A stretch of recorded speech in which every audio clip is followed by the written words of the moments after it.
Learning Network. I want to thank each of you for attending today. Special welcome to each of you, and a special thank you to all of our Sector Strategies Learning Network planning team. So diligently with us over several months to plan this event for you. We also want to thank our Michigan Works Association for their event management support. Could not have done it without them. As a conference attendee, you have a digital resource guide that should have been sent to you as you registered.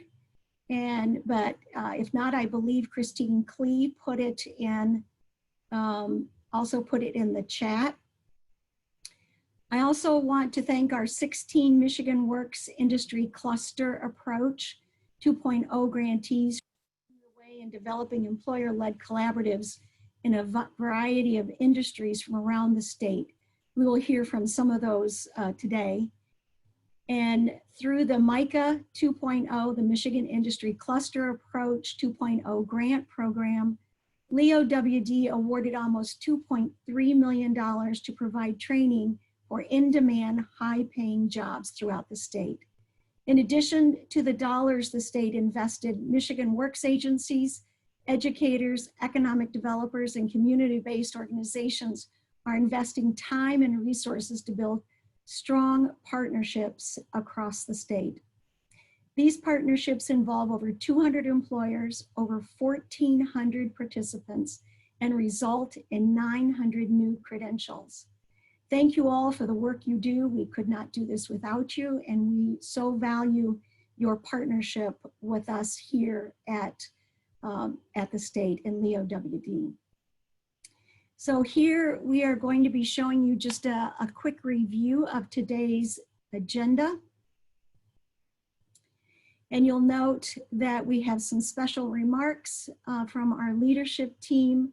We also have an employer panel, followed by Kim Trent, our keynote speaker today. And then after that, we will have our breakout into our technical sessions. One thing, a note was that for best view, if you select speaker view for best view conference experience, the button is located at the top of your right-hand corner. So now I'd like to introduce two of our leadership people that have really helped us to develop what we are doing in industry engagement and at Leo WD. First, I'd like to introduce Stephanie Beckhorn, who is the Director of Employment and Training for the Michigan Department of Labor and Economic Opportunity. She provides leadership and guidance to the Bureau of Services for Blind Persons, Michigan Rehabilitation Services, and Workforce Development. Under her direction, Employment and Training administers key workforce programs and systems that equips both employers and workers with resources that are critical to their success, including vocational rehabilitation to support individuals with disabilities with gaining and retaining employment. The second person I'd like to introduce to you, and will speak after Stephanie, is Marcia Black-Watson. Marcia serves as the Industry Engagement Division Administrator for Labor and Economic Opportunity. And let's see here. Hold on 1 minute. Marcia leads the team that promotes demand-driven workforce development strategies to help grow high-growth, high-wage industry sectors. And I'm going to turn it over to Stephanie at this time.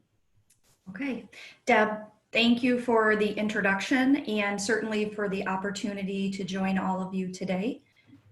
The important work of meeting the needs of Michigan employers for a skilled workforce and connecting Michigan citizens with training, education, and a career pathway to a good paying job is certainly a collaborative effort. And that's why sector strategies work is so important. I want to thank the Michigan Industry Cluster Approach, or as we lovingly refer to, Mica 2.0 planning team, for working with the sector strategies team to plan this event. And a special thank you and a note of appreciation for our presenters, including panelists and technical assistance presenters, for sharing their expertise and experience with all of us today. And certainly I want to thank all of the employers, educators, Michigan Works agencies, economic developers, and other community partners who are working together on the Michigan Industry Cluster Approach, Mica 2.0 grants, which Deb has referenced. On behalf of myself and the entire team from the Michigan Department of Labor and Economic Opportunities Office of Employment and Training, who are participating in today's event, we appreciate your participation and your dialogue. This truly should be a learning event today, and you are all giving up your most precious resource, which is time, and we certainly appreciate it. We at Leo's Office of Employment and Training are working hard each day to help close opportunity gaps and assist people, businesses, and the communities in which they reside in reaching their full potential. We promote a flexible, innovative, and effective workforce system by developing customized workforce solutions for businesses and individuals, including those individuals with disabilities.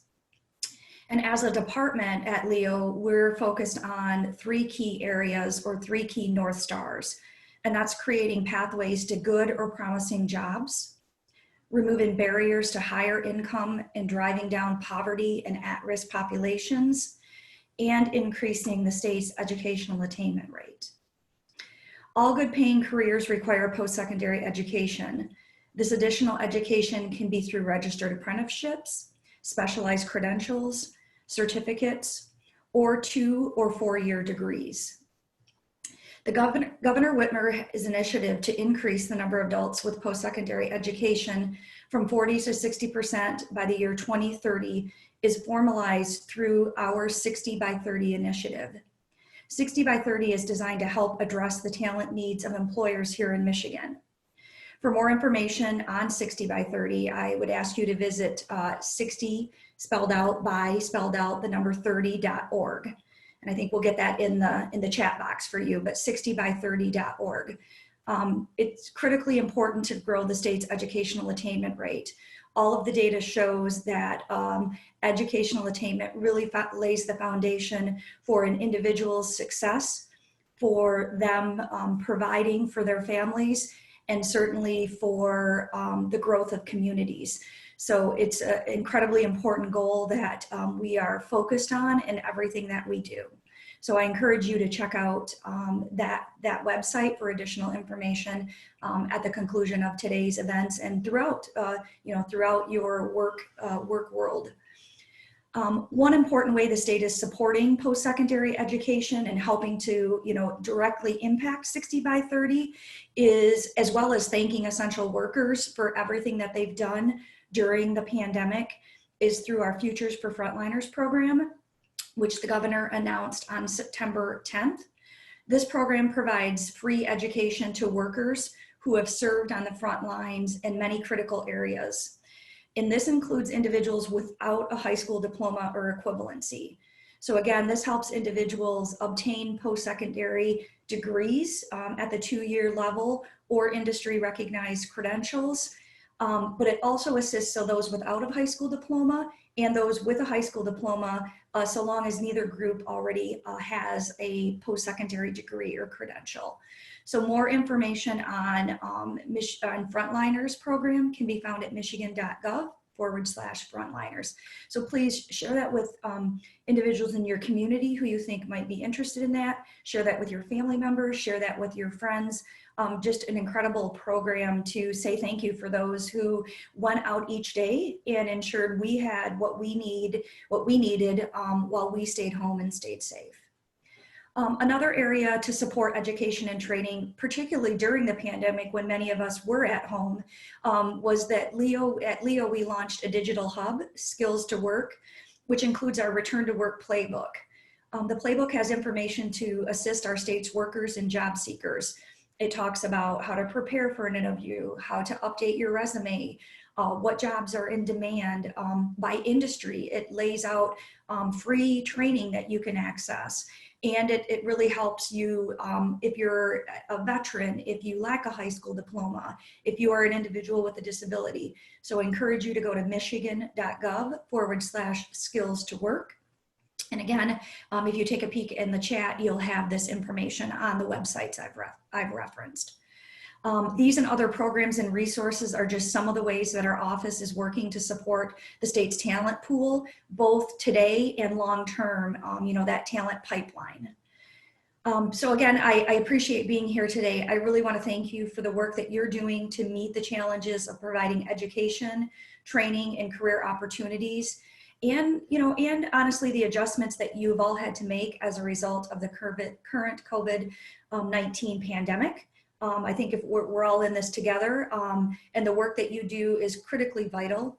Working together as employer-led collaboratives, you represent a key strategy in building a stronger workforce and that talent pipeline to meet Michigan's needs and to keep our economy strong. So again, thank you very much for all being here today in this virtual space and to share and to learn. And I personally am especially looking forward to Deputy Director Kim Trent's presentation on the value of incorporating diversity and inclusion in talent recruitment. I think this is in a very important area in the world of talent development, and certainly looking forward to that. It is now my pleasure to introduce Marcia Black-Watson, Division Administrator for Workforce Development's Industry Engagement Team. Marcia will share more details about our Industry Engagement Division and the Sector Strategy Workforce Development Model. So thank you again, and Marcia, take it away. Thank you so much, Stephanie. And I really appreciate you kicking off this very important event.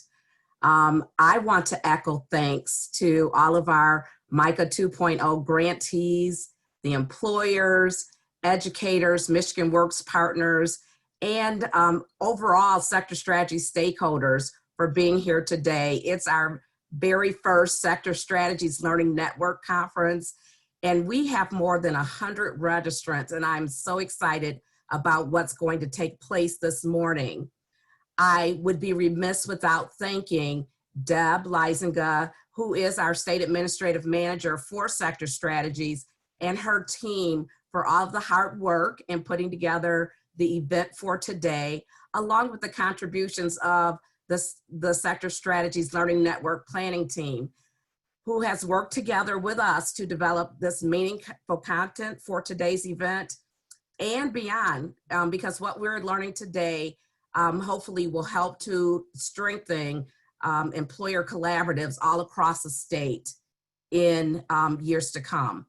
So, as Division Director of Industry Engagement, serving on Stephanie Beckhorn's team, I lead over 30 workforce development professionals who really represent 3 demand-driven approaches: work-based learning, state apprenticeship expansion, as well as sector strategies. So a little bit about each of those areas, as each of them really supports the work that's represented through the employer collaboratives. And for almost everything that we do, we try to provide opportunities for this very, very important workforce development model. Keenan Wade oversees work-based learning and includes really 2 very important programs to support short-term customized training. And this includes the Going Pro Talent Fund, as well as Perkins Post-Secondary. The Going Pro Talent Fund is operated in partnership with our 16 Michigan Works agencies. And that program makes awards to employers to assist in training and retraining current and newly hired employees. This program provides grant funds in amounts up to $1,500 per person or $3,000 per first-year U.S. Department of Labor registered apprentice. And we are pleased that the current state budget signed into law last week includes over $27 million for the fiscal year 2021 Talent Fund program. The work-based learning team also works closely with community colleges in its Perkins post-secondary activities. And Perkins provides federal funding to 28 community colleges, 3 public universities, and 1 tribal college to improve occupational education programs by 1, supporting professional development, 2, program improvement, 3, actual curriculum development, and 4, evaluation assessment, as well as supportive services to students. So this team recently received a $17.5 million U.S. Department of Education grant, which is designed to lessen the impact of COVID-19. And the actual program is designed to assist job seekers with the transition from short-term to midterm education and training programs to those high-skill, high-wage employment and accelerated career pathways. This is going to result in industry-recognized credential attainment, as well as a reduction in educational debt across the state. So a little bit about our state apprenticeship expansion area. And this area is overseen by Scott Yetley, and it includes a statewide strategy for cultivating both new registered apprenticeship programs as well as new registered apprentices. The state apprenticeship expansion team, they also recently received a discretionary grant, $14.3 million from the U.S. Department of Labor. And this is really to support state apprenticeship programs. In total, since 2016, the state of Michigan has been awarded nearly $22 million in U.S. Department of Labor apprenticeship expansion funds to support more than 8,000 new apprentices by 2023. The majority of that funding is available to service providers and directly to employers to offset the cost of registered apprenticeship programs. Included in the total new apprentices that we have committed to with these funds is a goal of over 1,000 youth registered apprentices, and specifically those that are secondary age, focusing on 16 to 18 years old. Our youth program initiative is in full partnership with the Michigan Department of Education, Occupational Career and Technical Education, or CTE programs, and our other key partners are designated apprenticeship coordinators in all of the 28 community colleges, as well as dedicated apprenticeship success coordinators in the 16 Michigan Works agencies. And our sector strategies work, which again is overseen by Deb Leisinga. Now, sector strategies is really designed to address the needs of employers within an industry or a specific geographic region.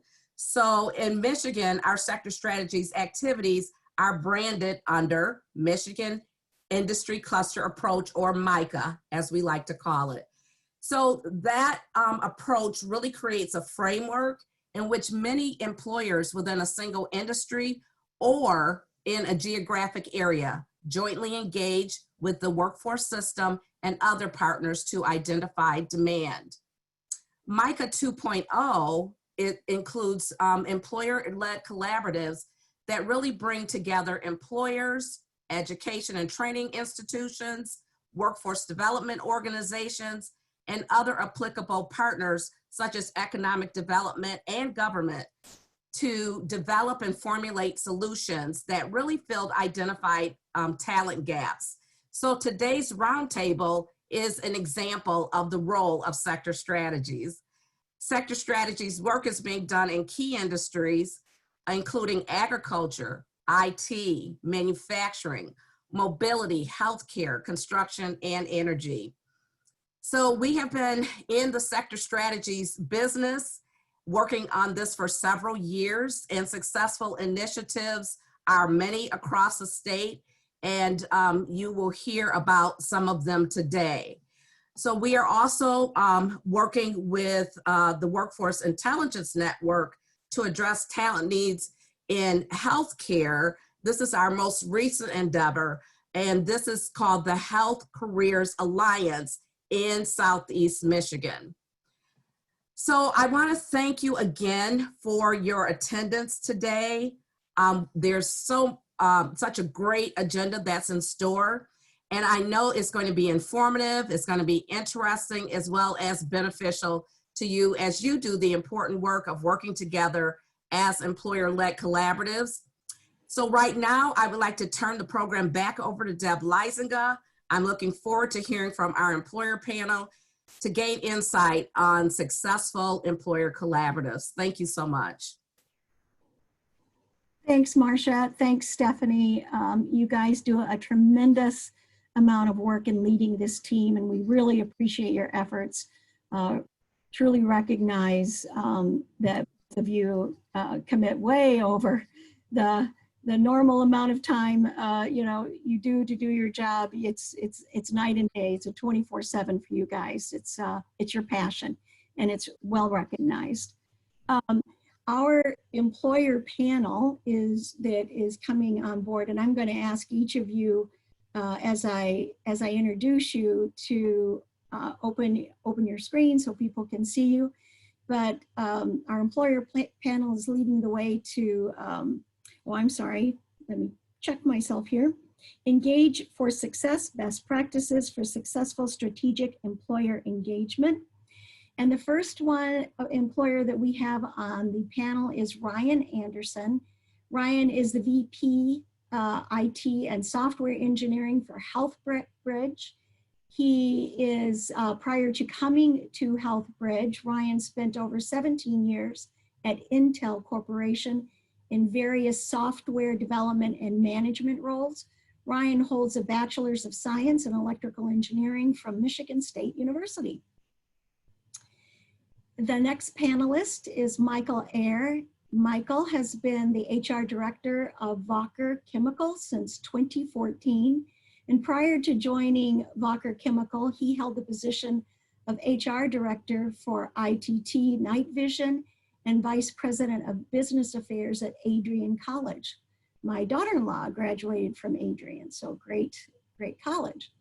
Michael holds an MBA from Industrial Relations focused from University of Toledo, and a Bachelor's of Business Administration degree from Adrian College.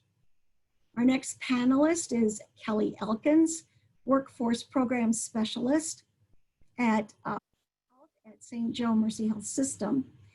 In Kelly's role as a Workforce Program Specialist, she leads workforce development initiatives for Trinity Health, Michigan region, which encompasses Mercy Health and St. Joe Mercy Health Systems.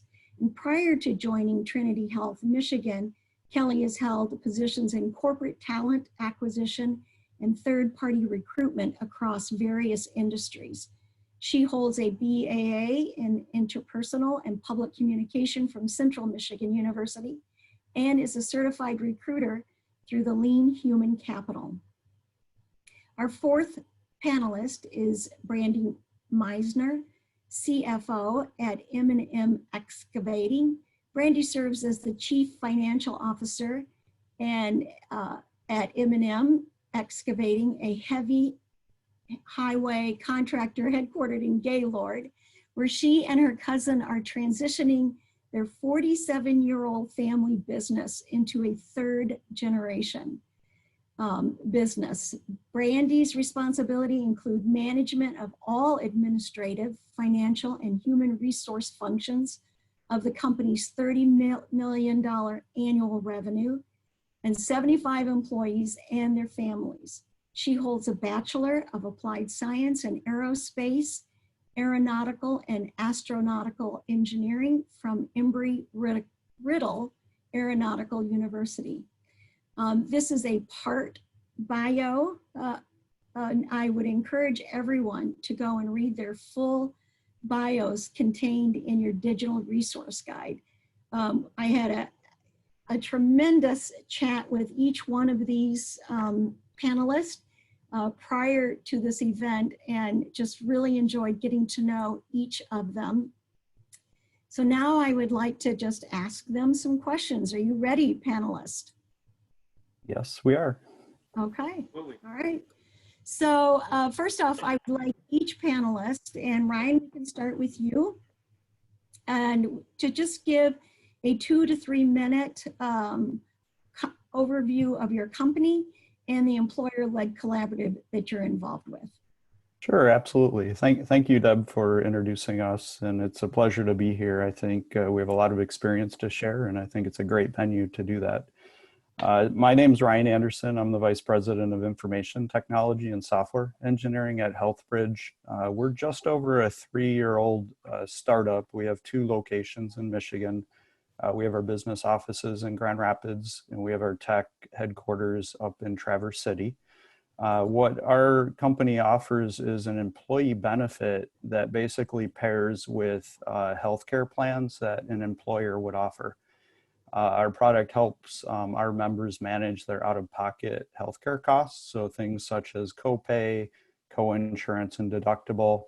And the neat thing about our product is you would, at point of service, not have to pay for your services there. So you could go to your doctors and physicians and get your medical care, leave without paying. The bills would come to us at HealthBridge, and then we have a very nice feature where we consolidate all of your healthcare bills, and you just get a single bill once a month that is easy to manage. And so that's our product. We've been live for about 2 years now, so we're gaining significant traction. From the employer-led collaborative, we partner with 20 Fathoms up in Traverse City, which is the tagline for 20 Fathoms is really the nexus of Northwest Michigan's tech community. It's really a membership organization compiled of really startups, entrepreneurs, techies around the area. And through there, they have a program that's called TC Codes.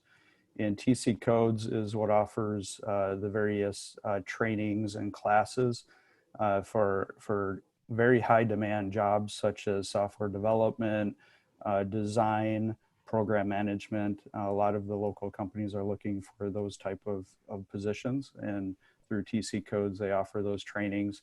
We're partnered with TC Codes, and personally, I offer the Agile and program management type curriculums through that program.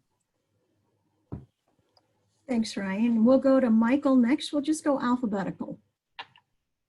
Sounds good. Great to be here. My name is Michael Ayer. I'm the HR director at Fokker Chemical. We are a German company. I've been in business for over 100 years. We are headquartered in the United States right here in Adrian, Michigan. Started business out on the site in 1964. In Michigan, we have over 550 employees. We manufacture silicone products that go into a very, very wide variety of products. And in the United States, we have 8 different sites and approximately 1,700 employees. As far as the collaborative effort, Fokker is partnering with Lenawee Now and Lenawee Intermediate School District, and we have 4 other chemical companies that are working together basically to create an identity and develop a pipeline and train our personnel. So we're really excited about the work that we're doing, and we'll talk a little bit more about that. Awesome. Thank you, Michael. Kelly, you're next. Great. Thank you so much for having me. I'm Kelly Elkins. I am with Trinity Health's Michigan region, which, as Deb said, encompasses Mercy Health in West Michigan and St. Joe's Mercy Health System in Southeast Michigan. In Michigan, we have about 8 hospitals, 2,300 beds, and nearly 20,000 colleagues.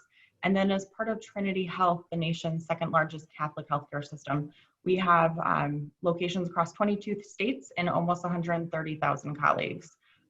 In my role, I have been involved with the Health Careers Council in West Michigan, and then Marcia mentioned the more recent Health Careers Alliance in Southeast Michigan.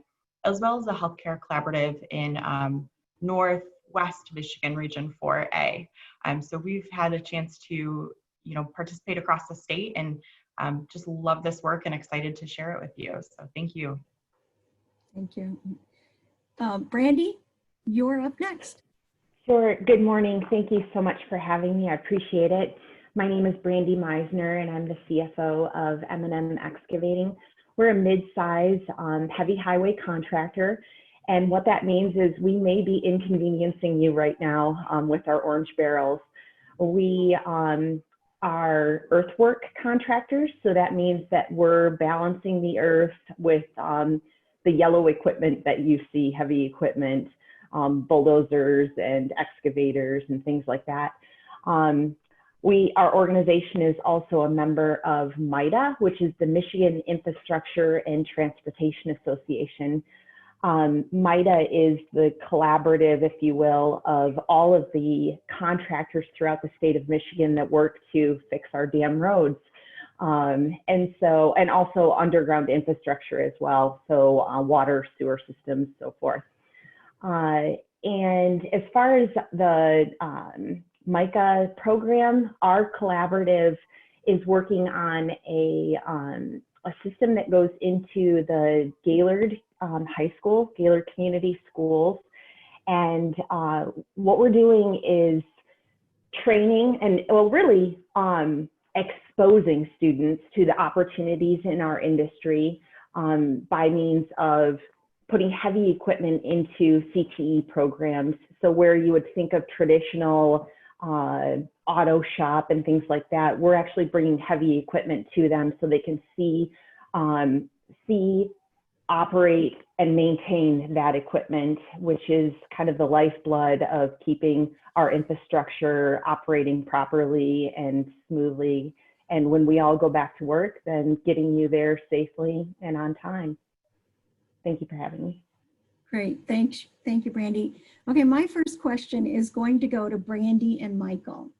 So Brandy and Michael, what talent pipeline activities have worked best for your company with K through 12 school systems and post-secondary schools?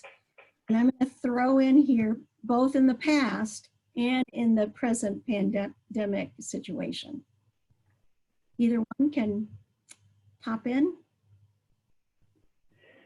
Sure. So I'll start. As I mentioned just a moment ago, our program is very focused on the school system, both exposing younger kids and then actually getting hands-on with high school children, exposing them to the opportunity in our industry, and then starting to teach them the skill that could lead to an apprenticeship program in the future and then job opportunities. And so how that looks is we've been so fortunate to work with Brian Pearson, the superintendent of schools at Gaylord Community Schools, who's very excited about the variety of CTE programs he's offering in our school system. And so we kicked the program off last year, and we're really excited to weave in the operations end of it. So they were starting to maintain the equipment and see the parts and components of each piece of equipment. And this year we were weaving in the ability to also operate equipment. And so when the pandemic struck, it was heartbreaking. We weren't sure what school was going to look like. So we're in Northern Michigan in Gaylord. And thankfully, we're back at school and in-person learning, which I know many of you might not have the privilege to do right now.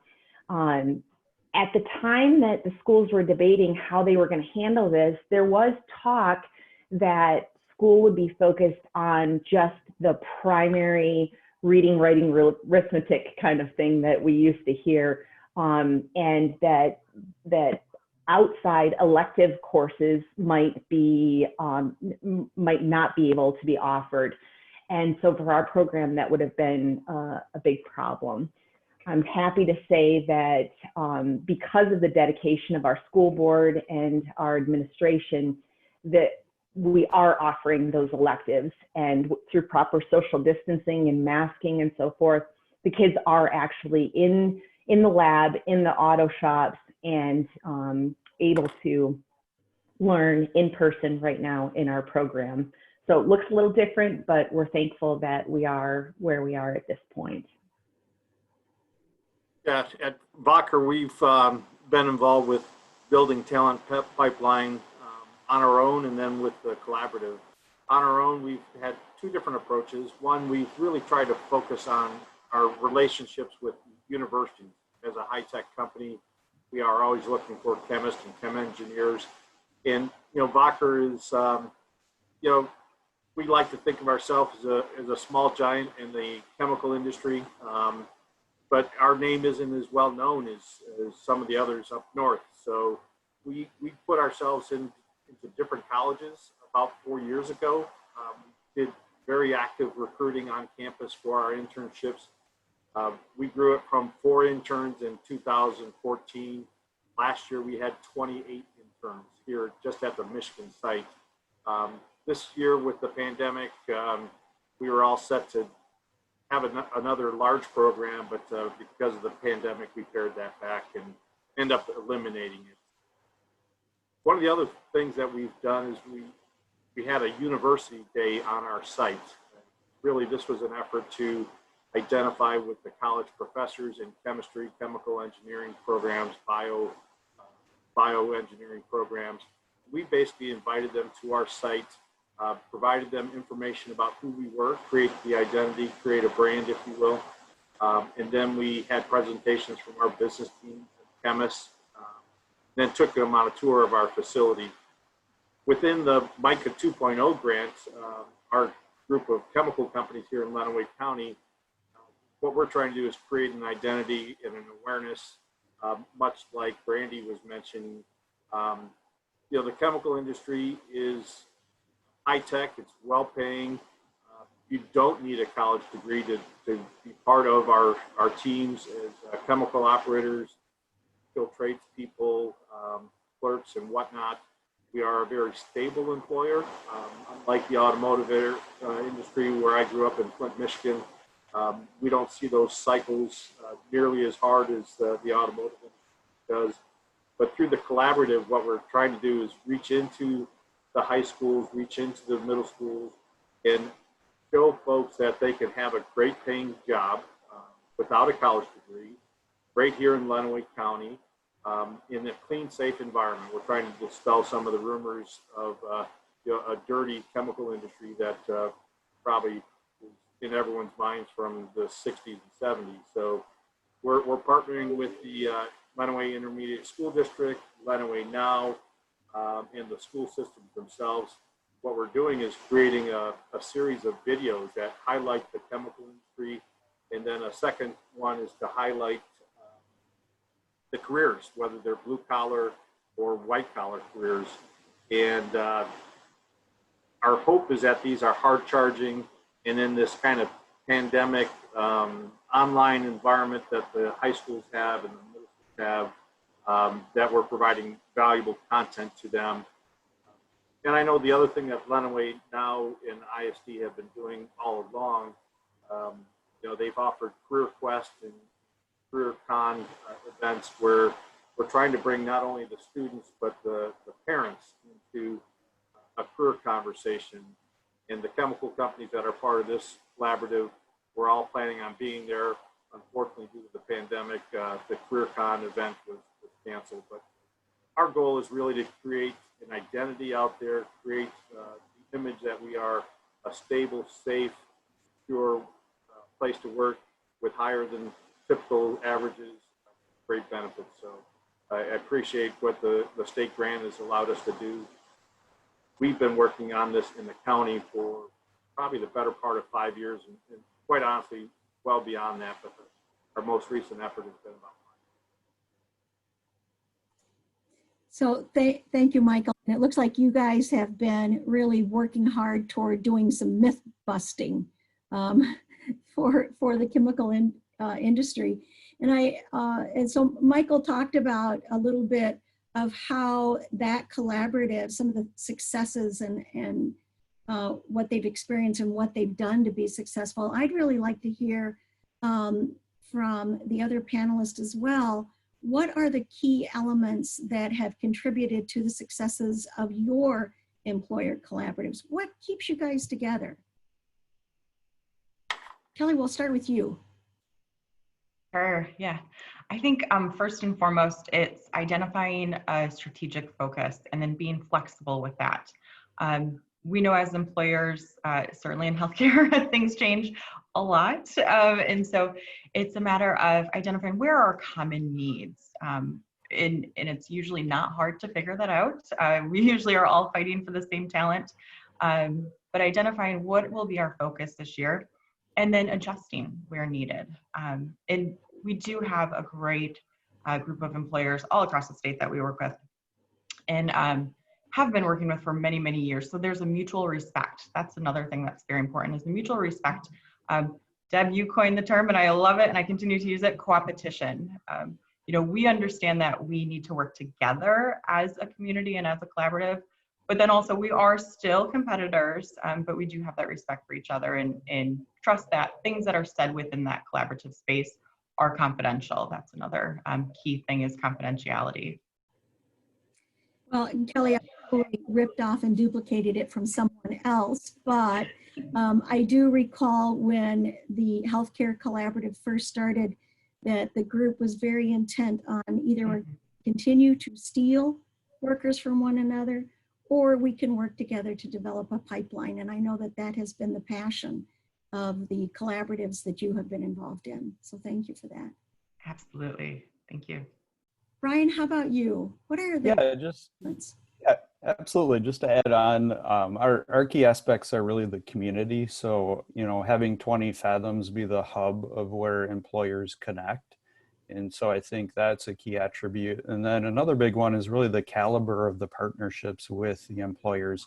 So if you look at who's actually sponsoring and teaching and contributing to the workshops and trainings, we have directors of software, we have VPs of IT, we have senior technologists really running, driving, leading, teaching, and helping attendees really understand the art of technology and what they need to do and grow their skills to obtain some of these jobs. So from our perspective, it's really that community hub, 20 Fathoms, bringing the employers together, and then the caliber of attendees from the various employers. Great, great. Brandy? Oh, you're muted. Sorry about that. So I very much agree with all of the other panelists that it is also, like others have mentioned, our association, Mica, is, I can't tell you how many times I've used co-opetition now that I've learned that. It's very true that in our industry, we are working together to build a project where on one project, our organization might take the lead, and on another project, a paving contractor might take the lead. And so yet we are also vying for this talent and the need to develop our workforce to educate the community about what the opportunities are, educate parents about the opportunities, and also dispel some of those myths. I heard that also, you know, that our industry is has well-paying jobs. You don't need a college degree. It's safe. You know, we're working on all of these things to communicate that out to the public and let our youth know about the opportunities, that it's not all about digging, you know, hand digging things and manual labor. We're using drones and GPS technology and lasers and all kinds of kind of cool, innovative stuff in our equipment to build better products for the people in the state of Michigan. And so all of these things kind of weave together to kind of almost impress on our young people and then guide them. You know, we're going to have people that are naturally more inclined to different skill sets. And I think by exposing young people to the different areas where they can grow and develop and kind of come to what they're called to do, the better our society will become as a result of it. So I think all of these exposures are critically important to helping someone determine what they're meant to do and how they can make an impact in the world. Breaking up those myths and perceptions, and they're in every industry, right? It's hard work that you guys are doing, and it takes it doesn't turn around overnight. So really appreciate what you're doing to make our future workforce aware of the opportunities they have available. So this next question is for Ryan and Brandy. Would like to know how your company is going to help sustain this collaborative once the Mica 2.0 grant funds have been spent. Sure. Yeah, I'll start on this. So from our perspective, I think it's really about finding passionate people within the organization around the skills and challenges they can share and help grow others. So identifying those passionate people, and then figuring out how to get employers to sponsor some of the events or classes locally. Right now, there's some benefit coming back to employers through whether it's leads on future employees, or it's learning best practices from co-employers in the area. But I think a key aspect of that is really contribution, and then employers sponsoring some of that. So it's a win-win from both sides. The third piece I would think would be from networking type events. So I think employers can sponsor things such as open houses, where you can have attendees of classes or just invite interested participants or students through to see how the actual jobs and hands-on experience is. So what does a software developer do day to day? What is the output? What are some of the demonstrations of technologists, and how do they function in their roles and job, and connect that to the company? So I think doing a kind of combination of those will help move this forward. Great, thank you. Brandy? So our vision for our collaborative, which has been in place for quite some time, and definitely working on the concept of workforce development, but in this project in particular, it was best for us with this grant to start with one school system and one superintendent that was already very supportive of the concept. So as I mentioned, our program is to expose students to heavy equipment, both the operations and maintenance of that equipment within the CTE program. Our grander idea is that we would like this available to students statewide. And so the vision is that we would have a small fleet of equipment that would travel throughout the state of Michigan. So there could be some learning that's being accomplished while the equipment isn't physically present at a particular location. And then considering seasons in Michigan, we might start, in the fall up north, where there might not be snow. So if we're in the Upper Peninsula during that time, the students are working on the equipment, having access to it, and then it gets mobilized down through the state as winter approaches, and then back up again through the spring and when the weather is a little bit better. So the reason for this, and the reason that our employers are so willing to cooperate, is we don't work only in our own backyards.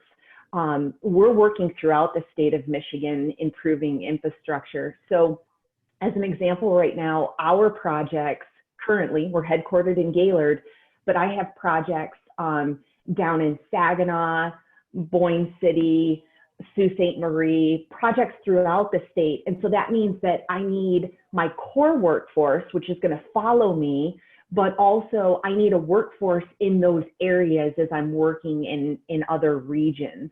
And it's the same for other employers as well. So we really have a desire to build workforce throughout the state of Michigan, because we know that at some point in time it's going to benefit us when we have a project that's in that area. Okay, good.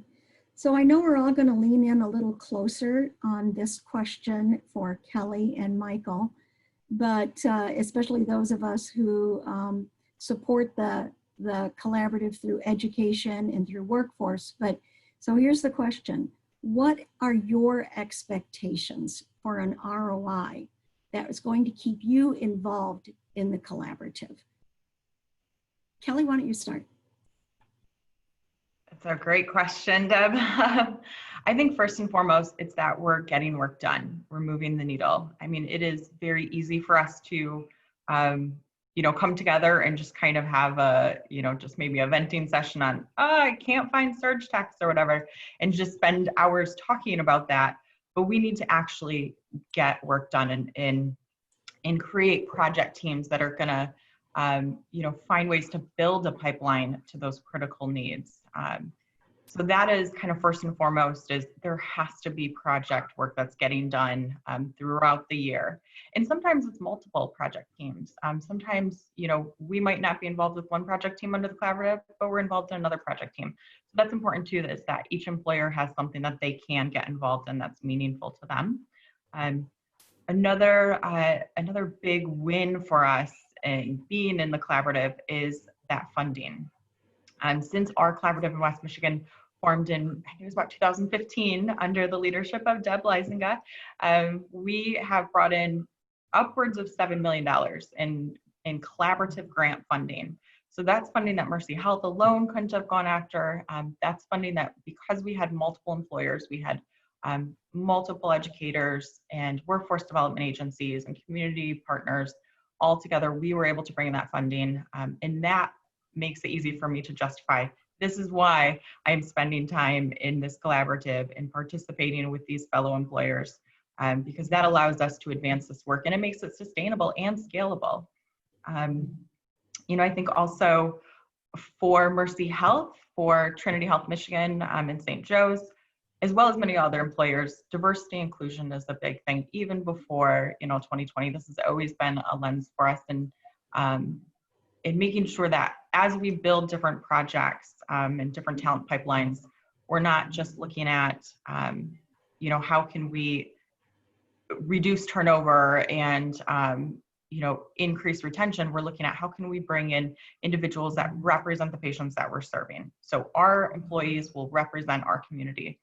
So that's always an important part of all the work that we do in our collaboratives.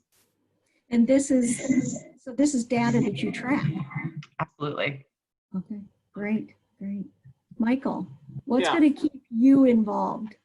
Yeah, that's simple. Our collaborative is really about growing the talent pool for the entire chemical industry here in Lenawee. We're fortunate that we don't necessarily steal people from the other chemical companies. We haven't seen much of that at all. So we're not cannibalizing a constrained workforce. But really, it is about growing talent for all of us.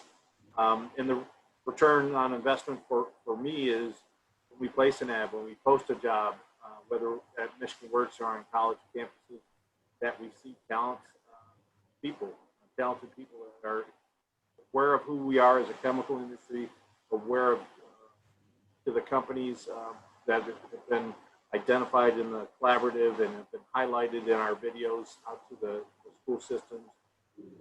The parents are aware of it as well. So that response to any openings that we have with chemical here in Lenawee County, that's our return on investment. A couple other quick items. Like Brandy, just awareness of those opportunities that are safe, secure, stable, high-paying jobs, and that the parents and everyone else. And then real practical, we're working on a lot of training for current employees. And for me, that return on investment is how relevant is that training for our employees at Bacher. We're doing a lot of work in that area, and for me, that has potential. Great, thank you, Michael. Ryan, I'm going to toss this question over to you about what is your top lesson learned within the last 6 months that you could share with us that help keep your employer collaborative thriving? Sure. Absolutely. I think our biggest one is something around dynamic content for our trainings. So remember, what our collaborative is trying to do is really educate our community on the in-need demand jobs and then absorb through hiring to local employers. And what we've learned is you can come up with kind of a preset agenda of classes and curriculums. However, once you get attendees from your community in those classes, they have a lot of other ideas and needs on education they're looking for. And so, you know, one example of this we just had recently is we taught a program management, project management class, and multiple attendees said, you know, I love this class, it's great. There's a lot of jobs that I want to be able to apply so I can take this practical learning. But one piece I see missing is how do you measure, how do you have metrics around your project management? What are some of the best practices? And we didn't think to cater a whole class to that. We had a subset of that training and curriculum to that. And so we dynamically then built a new class and put it out there a month later, and we're getting high demand on the enrollment for that. So I think it's really about listening to the community.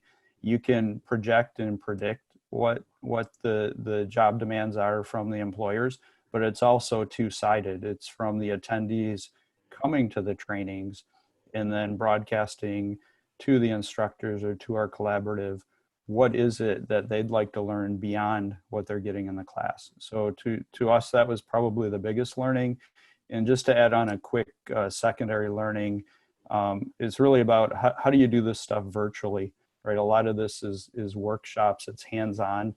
So we've been having to get familiar with Zoom meetings and breakout rooms, as our participants will experience very shortly, but it works. You can make it work. It's a challenge up front, but it definitely does work. You know, the participants really enjoy it.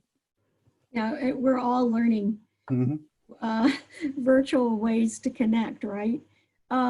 This is a question for all of you, and I have 3 more questions, and then we're going to turn it over to the audience to really drill you with questions that they might have. But feel free to all answer or a few answer. But are there any organizations or partners that are not part of your collaborative now that you're really thinking should be, that are just missing from that collaborative? Yeah, this is Mike. I started to jot some notes down here. Certainly the chemical companies are well represented. The school district is well represented through our district. Lenawee now, our economic partner, is well represented. We're to the point now where we really need to grab onto the high school counselors, more of them at this point. And we've all been talking about parents. You know, parents have this idea that the only way to get my child into college, there are just so many opportunities, whether it's apprenticeships or heavy equipment operators or chemical operators, for them to be successful and not be saddled with a lot of school debt at all. Matter of fact, most of the employers in our collaborative first if that's a career track that somebody wants to do. So getting those high school counselors, teachers, and parents aware of who we are and why it's a great option for their students or even for themselves, to be honest with you, coming back to chemical industry maybe as a late entry into the hospital as well. Great. Any others that you guys have noticed there's missing partners that should be at the table? Deb, from our perspective, we're so focused on the community. I think the partner we have missing is really the middle schools and high schools, especially some of the technology programs. We have something in Traverse City that the schools offer called SciMaTech, which is science, mathematics, and technology. And I think there's a lot of opportunity there. So from our collaboration perspective, we're going to try to tap into that and offer some value. Oh, great. You guys have talked a lot about some of the challenges that you're experiencing. I'm wondering, in your collaborative, are there other topics or or challenges that are coming up within your collaboratives. And of course, it sounds like you're all meeting virtually and continuing to meet with one another. So that's awesome. But are there other challenges that need to be addressed that maybe are outside of training, but that's something that your workforce is experiencing?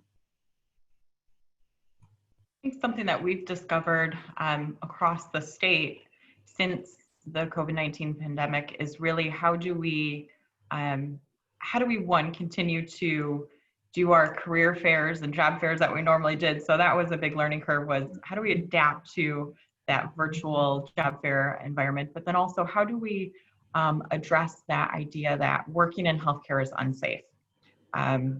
We found that especially with more of our entry-level positions, nutrition services, environmental services, guest representatives, things like that, there was this perception that healthcare is very unsafe and you're going to get COVID-19 if you work in a hospital. So we as a collaborative all have that same voice and are trying now to address that through various avenues. And that's really, I think we're moving the needle on that, but time will tell as well. Each industry has their perceptions, right? That everyone is battling, right? Yeah, for us, kind of an interesting topic that we had during our safety week a couple of weeks ago was complacency. You know, we have a very well-established workforce, and sometimes you take safety matters for granted. And, we see slips, trips, and falls as a common issue that we're dealing with. But when we started talking about it, we engaged our employee assistance program and wanted them to talk about complacency. One of the topics they came up with was unplugging from your cell phone, unplugging from your technology. We had a great session with all of our employees about that distraction, that device that is always there, and people rush from their work site into a break room because in the chemical industry, those electronic devices aren't typically allowed on the floor due to safety issues. But it was a great reminder to focus on your job and try to limit the distractions. One of the other things that we focused on that has been an issue for us is absenteeism and just the work ethic in general. We're seeing that as how can we instill this mentality that I'm here to do a job. I'm here for 8 hours. I need to focus to avoid those complacent mistakes. But that work ethic and that also that absentee factor, I think all of our. Okay. All right, one last question for you guys before I turn it over to our audience for questions. What is your one piece of advice that you would give to another employer that is thinking about joining an employer-led collaborative? And so we'll start alphabetically. Ryan, we'll start with you. Yeah, absolutely. My advice would be definitely do it. It's a win-win from both sides.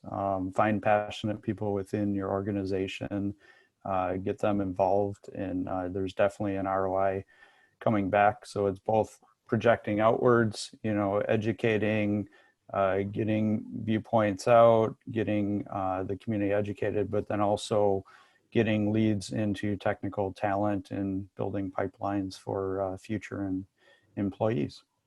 Great, thank you. Michael? Two advice, just get started. Just dive in and get started. The collaboration is helpful. We're not overly competitive. The other advice is start small. Don't try to hit the grand slam. Don't try to hit the solution that impacts the entire county or the entire state. Just look for something small that you grab onto. Get a win, get a victory, then build from there.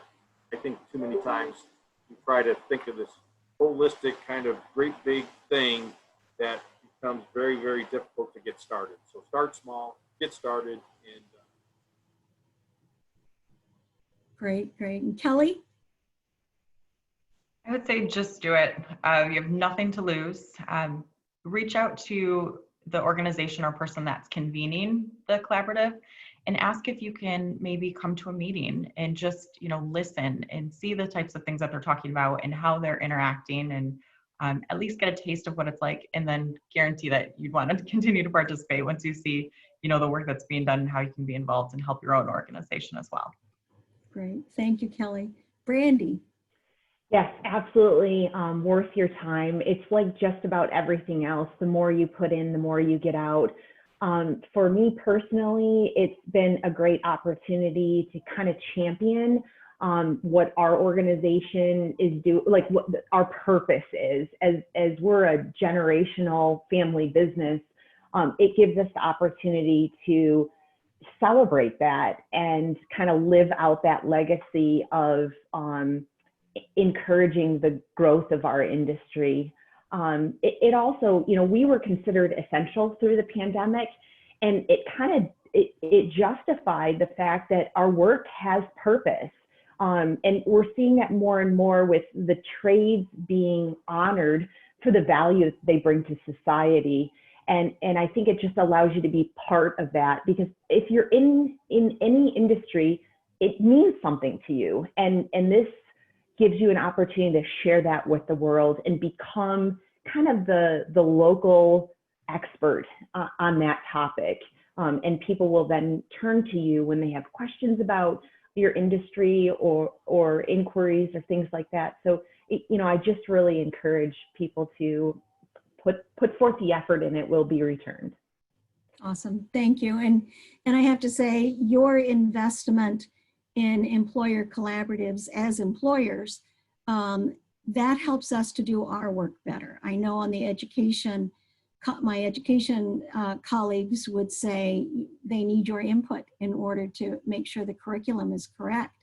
Workforce, again, we need your input to make sure that the skills and the direction that we are putting our funding in is correct and will align with what you're needing out in the field. And therefore, bottom line, it helps those individuals, right, to get the best skills and the best career they absolutely can to build that career pathway to support their families and also to build our communities. So thank you so much, all of you, for the work that you do and then participating on this employer collaborative panel as well. So I'm going to open it right up and see, you can just unmute yourself. And if you have a question for the panel, I will also look over in the chat. There are some chats coming through, but one is, let's see, have you been involved in encouraging other employers to join the collaborative? And what are some of the best practices in connecting with peers? I can answer that for our organization and our association. I think the best thing is to identify that person possibly with passion that you may or may not know, or reach out personally to a fellow organization, maybe someone that's in a similar position that you are in, and ask them. I mean, I think just very directly say, we have a need for your skills in this conversation. We need your input. We need your perspective, and ask the question very directly. And it kind of forces them to think about it and to then say no. And then you can say, well, what's holding you back? But I would say start with the question. Any other input from the other panelists? We've actually tasked our neutral conveners, our Michigan Works business service representatives, to help with some of those conversations. So they're doing, an outreach as something that's totally neutral. And then if the employer has questions and wants to talk to another employer, we'll jump in and join the conversation. But we've also used the Mica 2.0 funding for some marketing and outreach and building a website that can not only describe what we do to other employers, but also to potential job seekers. They can learn about some of those projects that are going on in those pipelines that they could get involved in. Great. Somebody else. Yeah, I just wanted to add in, Deb, that from what we've done, we used to have networking events, you know, face-to-face networking events, and we'd have employers show up, and then we'd invite them. We'd learn, hey, you know about this topic. That's awesome. We've have a lot of demand for other people to learn about that. Would you want to come share some knowledge and teach, or be a guest speaker in one of the sessions? So it's been actually a little bit challenging for us now because of the face-to-face events not being so regular. You know, we'd have, you know, pizza and invite the community out and come and talk. So we've had to move that more to Zoom, and that's a little bit challenging. So this has gotten very much harder for us to do, but we're still reaching out, inviting, and it's really just peer-to-peer networking right now. Great. I think we have time for one more question. And this is a good question. I think all of us that have worked within workforce and employer collaboratives have seen highs and lows in the commitment of employers. So there's first an energy and very, very committed and working together. And then not you guys, of course, we're not talking about you, but there are a few employers that may then drop out or just show up sporadically. What would you suggest that we do as those neutral conveners, as those workforce professionals and education professionals that are trying to support employers? How would you encourage us, or what would you tell us to do to pull those employers back in? I think it's all about the success of the collaborative. You know, we have a significant deliverable coming to Lenawee County here in the next 45 days. Struggled to get one of our major chemical companies to participate. They were very interested and just didn't have the time. It didn't fit in their schedule at that point. But I certainly believe that once we have this deliverable that's in the schools, creates that awareness, that identity for all the chemical companies. I think that success, as I said earlier, start small, you know, get some rolling. But I think we're going to be able to pull that other chemical company into the fold, and that success is going to just be additional projects. That's what we're looking for. So your advice: start small and get an early success. Yeah, and then build that to pull those other organizations. Got it. Wonderful, wonderful. We do have 2 minutes left, so I guess we do have one more question. And let's see, with the collaboration, have you seen instances where employers will refer job seekers to other employers where there may be a little better fit as opposed to just passing on them? Has any of you seen this? Kelly, I think I'll throw that one to you. Yes, I'm trying to think if there is an example. I think we've certainly done collaborative recruitment, and I'm sure on some capacity there has been an employer or two that have passed candidates back and forth. There are also, you know, employment laws about confidentiality and things like that, so we can't just blindly pass resumes back and forth. But certainly, it does open up a conversation where, you know, having a little bit of knowledge of what another employer might have and talking with a job seeker, we could say, you know, we don't have that position open, but I do know my colleague at, you know, XYZ company does. Would you like me to share your resume with them? But there are some trickiness. You can't necessarily always do that sometimes. Yep, that makes sense. I would build on that too. The talent acquisition process is so much online right now. You know, it's not like you have resumes float in or. But like Kelly, sometimes there's not positions that we have, and because of that community involvement, I will have people approach me about, hey, do you have this kind of position, that kind of position? I rarely do not hold back and say, well, we don't have that today, but you might want to check some of the other chemical companies. I do that routinely. Great, thank you.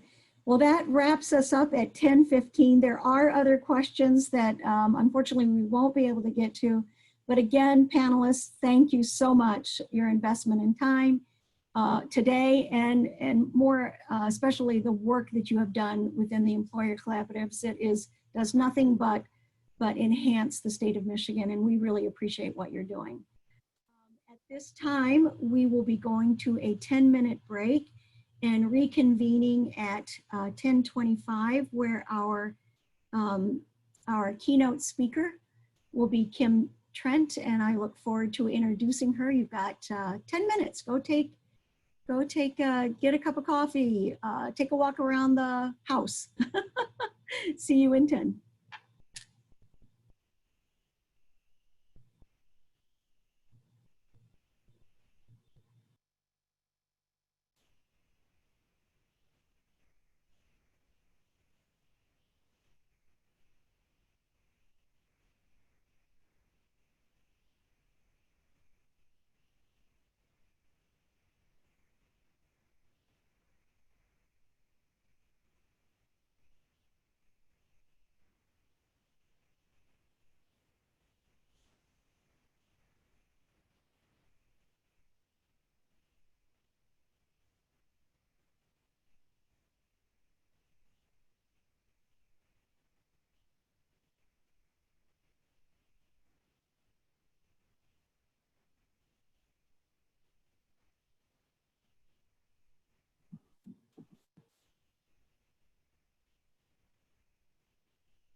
Welcome back from your break.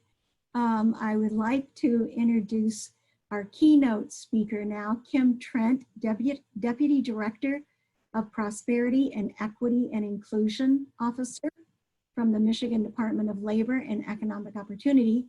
As Deputy Director for Prosperity, Kim Trent is charged with guiding and building support for efforts to boost the economic security of Michigan citizens through strategic initiatives, programming, and partnerships. Her portfolio of leadership duties in state government includes serving as a key staffer to the Michigan Poverty Task Force. Deputy Director Trent's career has included leadership roles on the staff of former Congresswoman Carolyn Cheeks Kilpatrick, U.S. Senator Debbie Stabenow, and former Michigan Governor Jennifer M. Granholm.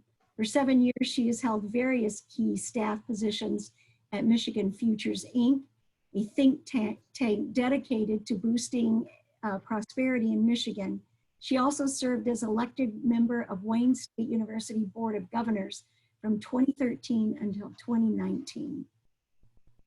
Deputy Director Trent's family first came to Michigan in 1830s. She grew up in Highland Park and Detroit, and she graduated from Detroit's famed Cass Technical High School and holds a BA in journalism and Africana Studies and an MA in communications from Wayne State University.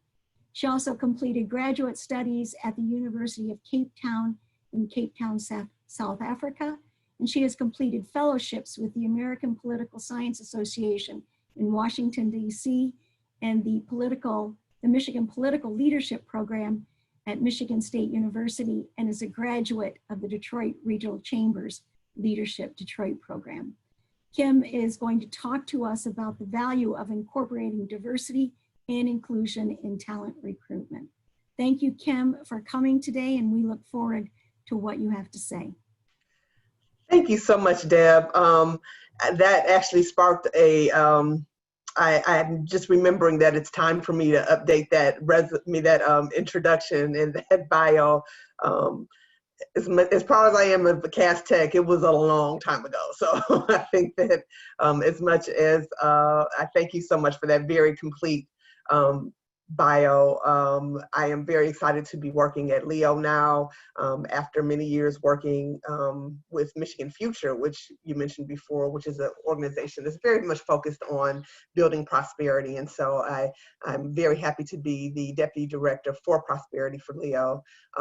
Among my job duties, as was mentioned, are certainly the Poverty Task Force and the Office for Global Michigan and other organizations that you may be familiar with. But most recently, I was appointed the Equity and Inclusion Officer for Leo. And so I'm very excited, having had the background that I have, especially as it relates to racial issues and certainly gender. I, for a few years, was a guest columnist for the Detroit Free Press and often wrote about those issues. And it's something I'm very personally passionate about. So I'm very happy that my personal passion, I now get to have some kind of professional input into how the state of Michigan navigates those very important issues. And so thank you so much for inviting me to speak here today. We all know right now is a very important time in our state's history as it relates, in our country's history as it relates to these issues. And I am very happy to have the opportunity to help you and your companies potentially help to navigate these issues. And so I'm going to share my screen now.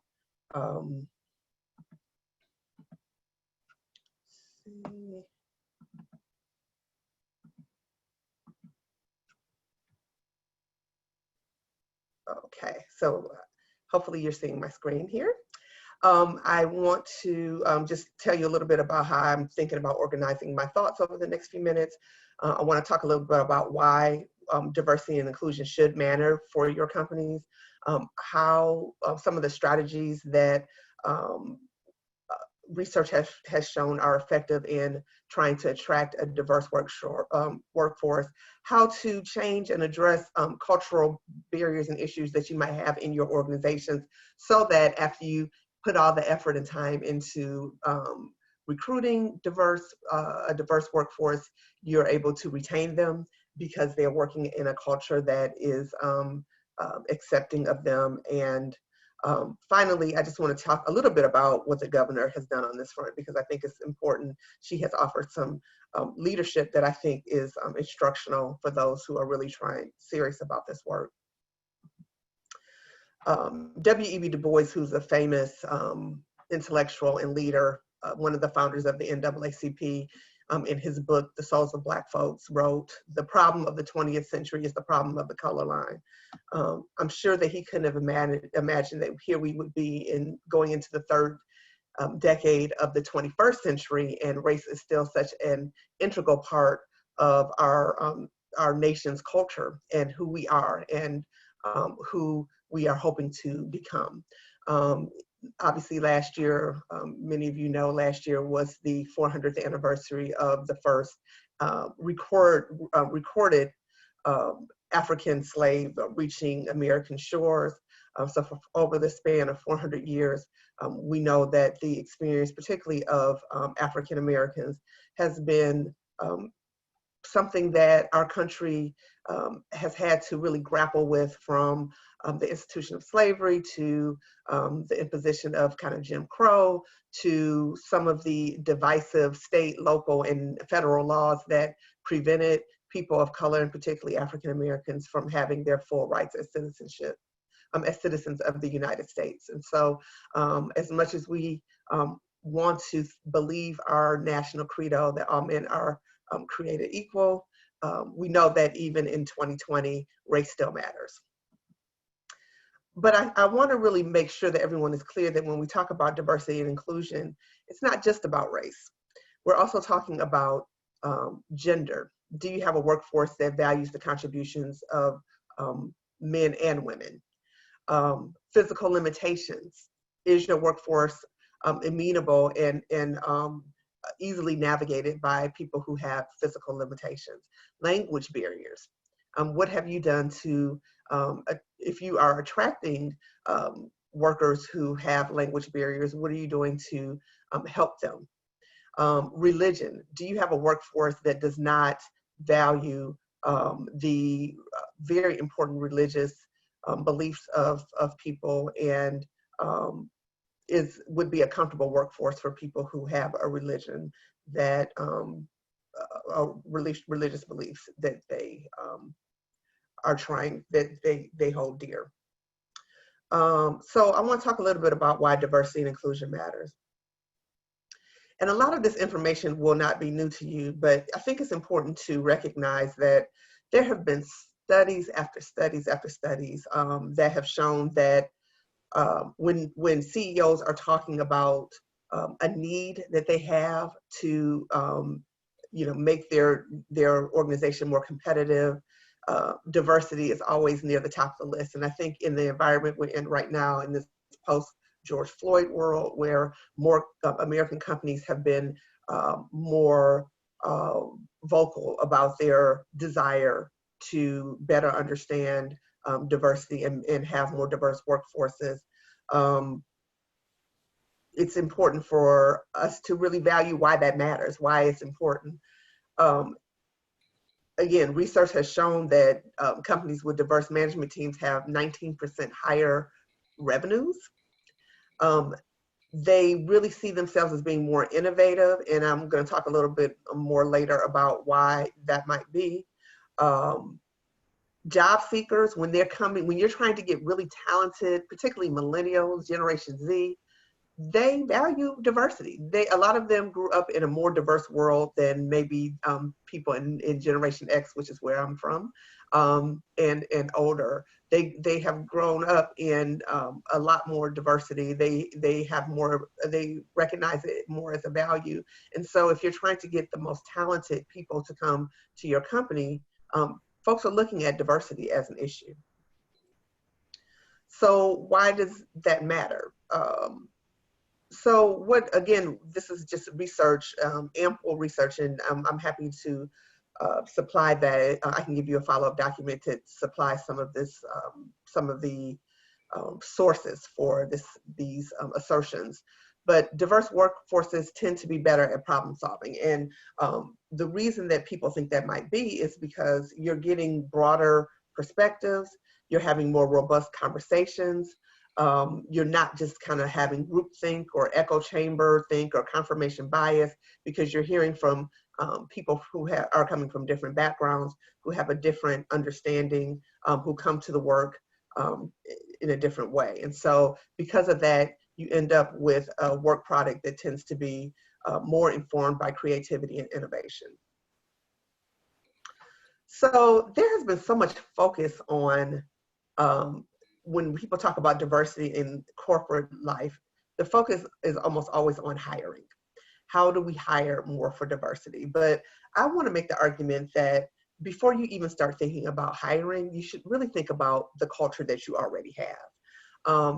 It doesn't really make sense to do hiring to try to get a diverse workforce if you know you're not going to keep the people, because when they get on the ground, they realize that you have a workplace that's hostile to diversity. So I believe that before you start putting together a strategy to hire or a more diverse talent, I think you should really think about what you already have. So you should be able to answer this question: why is your company an excellent place for a diverse workforce to thrive? And if you're not able to answer that question, I think that you need to do some corporate soul searching to try to figure out what you can do to be able to answer that question. What are the pieces that you need to put in place? So how do you build a company culture that values diversity? First of all, I think particularly right now, there's an explosion in hiring for positions like the one that I hold at Leo, equity and inclusion officers, diversity officers, however you want to call it. But a lot of times those people are just kind of shoved into human resources where they're expected to stay. They get complaints when things go wrong. It's very much focused on kind of a back end approach.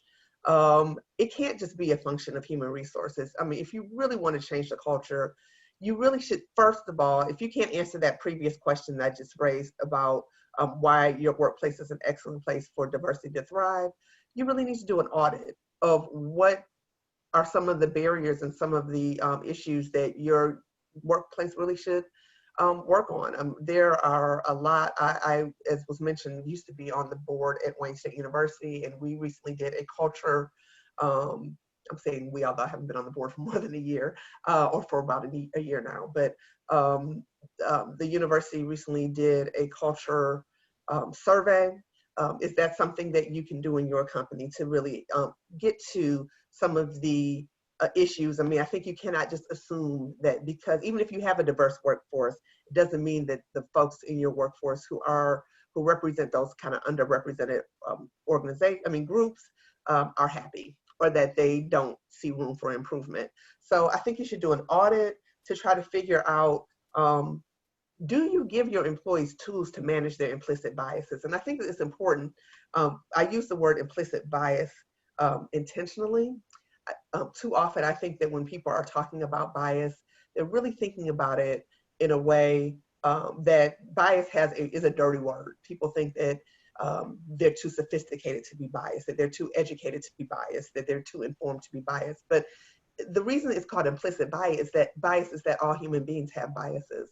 That's how the brain is wired. It's wired in a way that you have biases. The question is, are you brave enough? Are you smart enough to try to negotiate those biases? And are you giving your employees the tools to try to manage their implicit biases? It's not about blame. It's not about making people feel as though they're racist or sexist or homophobic. It's about helping them to recognize in themselves when they have biases, and giving them kind of tools to manage those biases. Those employees who we spend so much time and effort to try to recruit so that you have a talent pool that has diversity, what are you doing to make sure that they really have a safe space to kind of voice their concerns consistently, not just once a year, not just during Black History Month, not just during Diversity Celebration Week? Is there a real strategy to make sure that those voices are heard? And when you're doing evaluations of your employees, are you accounting for implicit bias? I think that a lot of times people want to believe that all of their managers have kind of negotiated their biases, that all of their evaluation factors are the same for everyone. But I think that you as a culture, as a company culture, should really have that conversation about how do you have a process that is really free from implicit biases. Senior management, you really should sit down, maybe you have a retreat to really have a conversation about how you go about recruitment and retention of employees. And again, we're talking about building a culture, so that's beyond just hiring.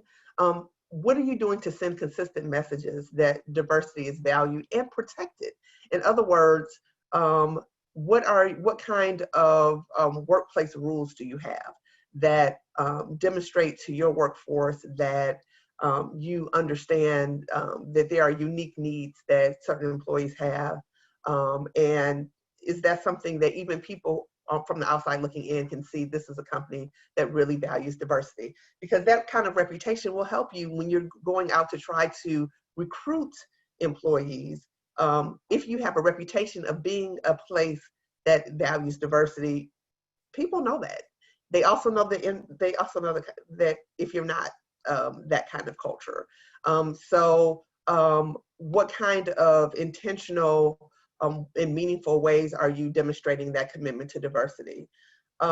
Does your company have relationship with professional groups that help those targeted minority groups beyond just the hiring process? I know that a lot of times you're attending maybe career fairs where you know that they're going to be people from the targeted group that you are trying to attract.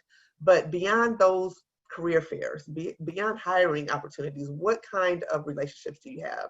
I started my career as a journalist. When I was a reporter, I worked for a Gannett newspaper. I worked for the Detroit News, which was owned by Gannett at the time. Gannett at the time had a CEO named Al Newhouse, who really just in the 1980s just decided that diversity was a really important value for the company. And so they put very intentional practices in play, including having managers, not just managers of color, but managers in the company really involved with the organizations like the National Association of Black Journalists, the National Association of Asian Journalists and Hispanic Journalists.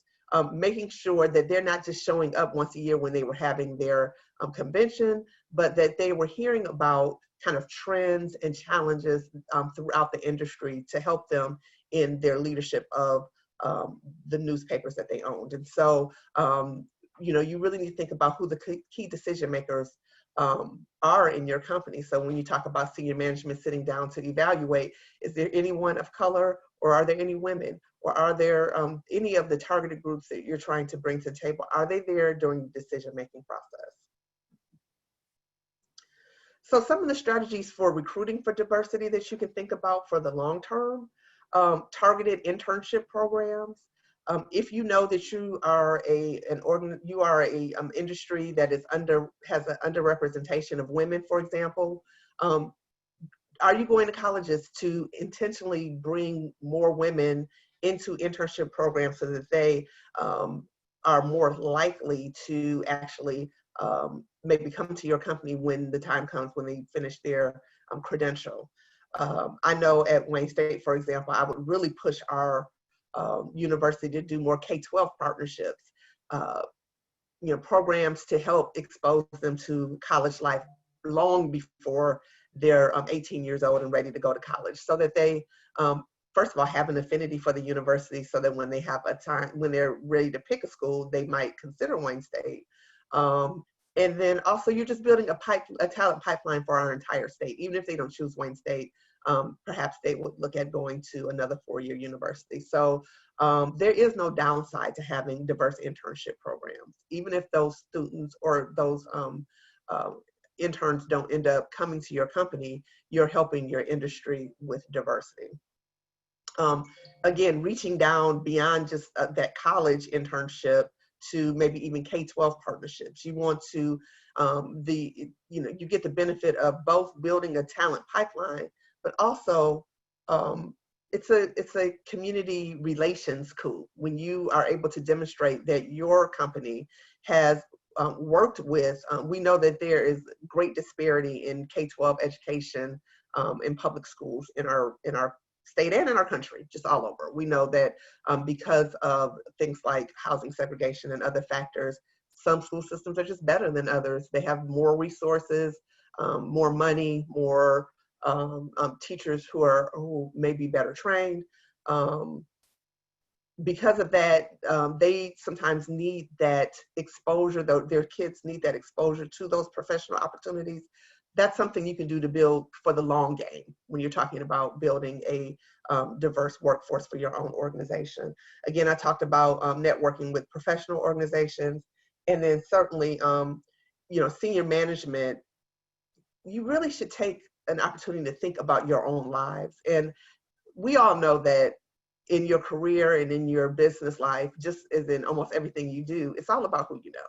And so if the only people you know are people who look like you, have your experiences, have your level of education, you should rethink that. I mean, your social circle as a senior manager, you should really think about how that informs how hiring decisions get made in your company. And so that's something that I would really encourage you. That's probably the hardest work that I'm recommending today for recruiting for diversity.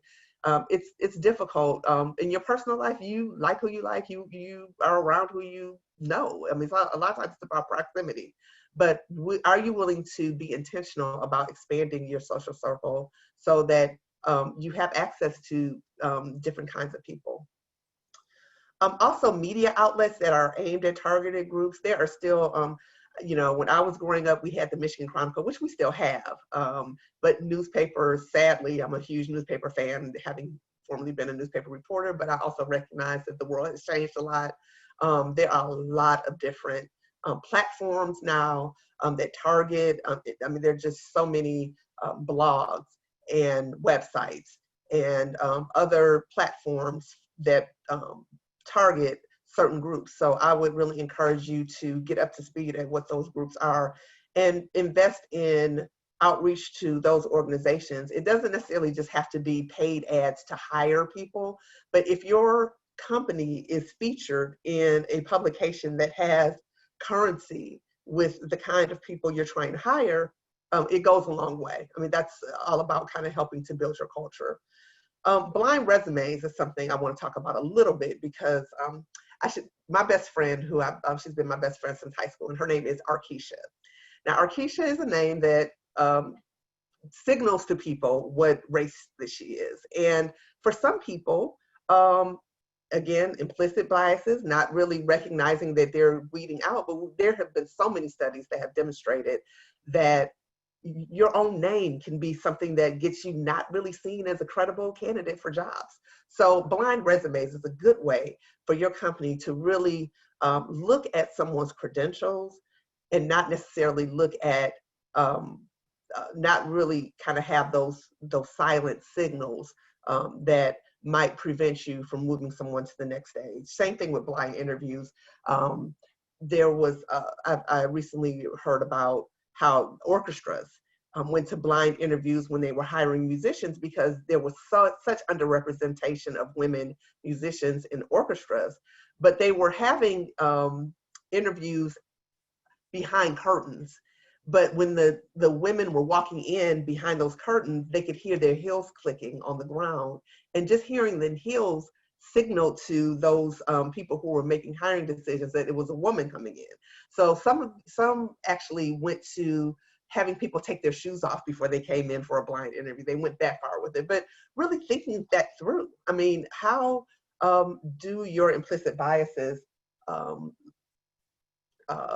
affect how you make hiring decisions? And so blind interviews can be a way to get around that.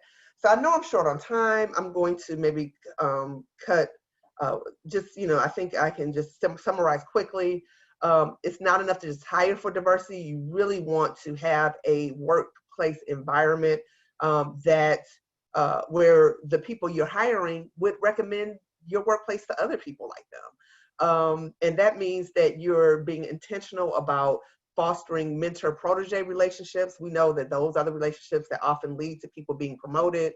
How are you doing that to make sure that non-traditional candidates are getting those mentors? What are you doing to show that diversity and inclusions are infused in the company's values and not just a function of human resources on the back end when something bad happens? Those are the questions that you should be answering. And, I was going to talk a little bit about the governor's commitment to equity, but you probably have seen some of her recent actions, such as the establishment of an Equal Opportunities Directive that established my position, not just in Leo, this Equity and Inclusion Officer, not just in Leo, but in all state departments. So that's the kind of intentionality that I'm encouraging you to have to build the kind of culture where you will be attractive to all kinds of candidates for jobs. And so with that, I'm going to open for question. I know that we have a hard stop in about 4 minutes, so I hope that we have at least 1 or 2 good questions that I can get to.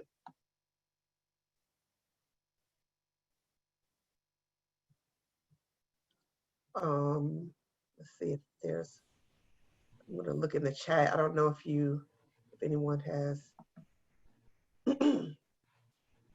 Kim, would you mind if we shared your slides with the audience today? I think it would be great to get those executive directives and the executive orders out. Good. I'd be happy to do that. Absolutely. Oh, awesome. Yep. Any other questions? Kim, I thought it was kind of fascinating that you talked about blind resumes and blind interviews. How that happens, I think that certainly in a virtual world, it could maybe be easier for us these days to maybe do those interviews, but it would be interesting to know just a little bit more, what's the technical expertise behind getting that done? You're exactly right, Deb. It's tailor-made for, unfortunately, where we are in kind of this post-COVID and this COVID world that we live in right now. I think it's really, certainly technology helps to facilitate those kinds of opportunities. So you can do virtual, you can do questions where you can ask people to respond. Instead of having a in-person interview, you email questions and ask them to respond online. You are, yeah, I mean, there are a lot of, and actually there are some artificial intelligence tools that, as you are accepting resumes, can help you in a blind way, so you're not don't have that human element in trying to winnow the number of candidates down. There's some artificial intelligence tools that are out there that can help you do that in a way that is inclusive. So yeah, I think you're absolutely right. Right now, particularly, this is a good time to kind of flex that muscle with having blind interviews and blind interviews and blind resumes. Great. And there are several questions coming in. We may not be able to get to all of them, but, and so we might send them over to you later, Kim, and then get them out to our participants today. But one question is can you talk about mentor protege relationships and examples? Sure. I mean, I think that, you know, it's funny that I can't imagine 20-year-old, 22-year-old Kim Trent giving such credit to Al Newhart, because he also had some pretty serious issues. If anybody remembers him, he was a bit of a character. But one of the things that he was intentional about is setting up within Gannett Company back in the 90s when I was working there. That was a part of when you were hired, you were assigned a mentor. Now, there's an upside and a downside to that, because what you don't want, a mentorship relationship a lot of times is really organic. So I think that that's where the intentionality from management is so important. So, it can't just be assigning someone a mentor.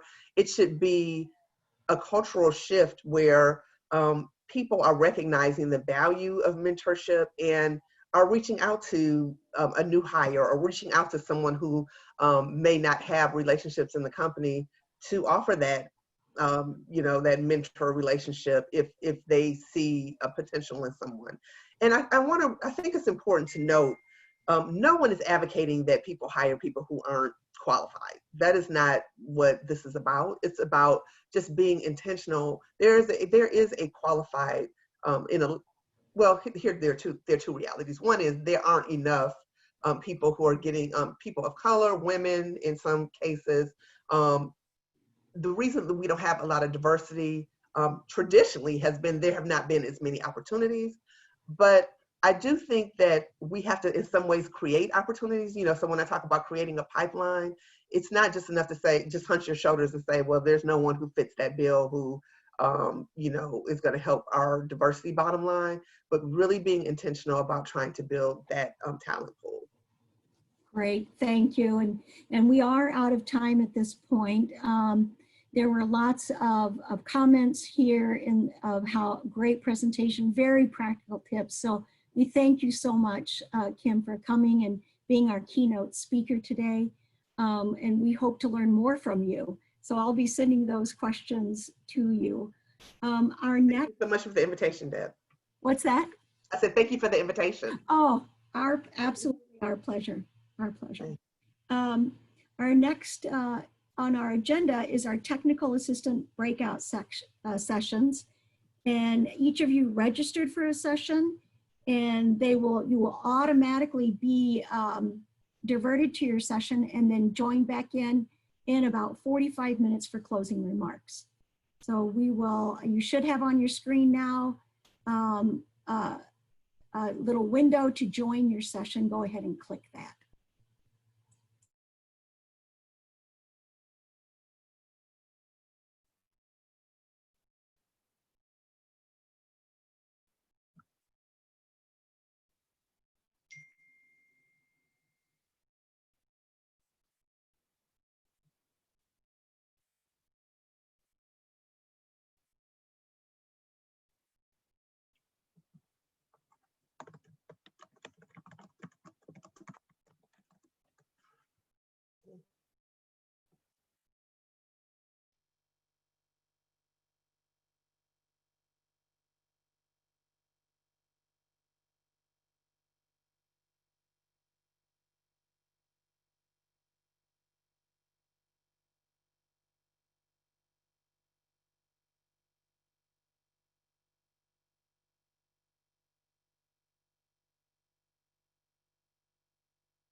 Welcome back to the main session. I hope everyone learned as much as I certainly did in our session with Ryan Hunt. I'm sure that every one of you learned something new and were able to share. I just want to remind everyone that to use your digital resource guide that was sent to you with your registration. And it has information about today's conference, contact information for all the presenters and attendees. In addition, you have a wealth of information on numerous workforce resources available here in Michigan. So I just encourage you to use that. Also want to thank everyone for attending. Thank you all for investing this time. We are incredibly busy, and we recognize that at the state that each of you are just every day barely getting by with all the work that you have to do. So we really appreciate the investment that you coming and being with us and sharing information has done for us. The next steps, we actually will be continuing to share best practices. Part of our implementation plan committee, the committee that helped us put this together, really encouraged us, and it was made up of many of the Mica 2.0 grantees, but encouraged us to continue lunch and learns. So October 20th will be our first lunch and learn. You will all receive an invitation to that lunch and learn, and Scott Yadell and his team will present on apprenticeships and focus on regional implementation of the collaboratives. So that's coming up on November 20th. And then again, we have another Lunch and Learn event on Tuesday, December 8th, a topic to be determined. And then our Sector Strategies Learning Network Module 2 will be Wednesday, January 20th. So we will send out invitations to make sure that everyone has a hold for those dates, but we are looking forward to coming back together and learning more about how we can really make employer collaboratives successful across our state to benefit our employers and more importantly, or just as importantly, our workforce, our talent. We need to keep them at the top of their game in their training. And so we appreciate all the work that is going on there. With that, we have a few more minutes. If anyone would like to jump in, if you have any questions, I can certainly check the chat.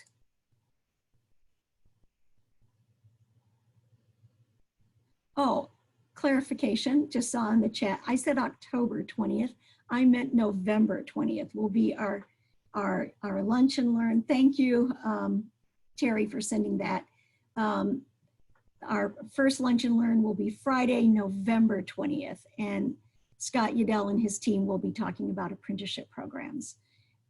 With that, does anybody have any questions or would like to share any last remarks? And you're certainly welcome to unmute yourself if you would. Hey, Deb, this is Sharon. I just want to thank you guys. This was great today. I really enjoyed the employer partner and what Kim had to say. The panels were great. Thanks so much for organizing and making this available to all of us. Well, thank you also, Sharon, for being on that team to help us put this together. Could not do it without that team. And with that, I think we will give you back the gift of time of about 10 minutes. Thank you again, and I hope you have a wonderful rest of the day and week. Bye now.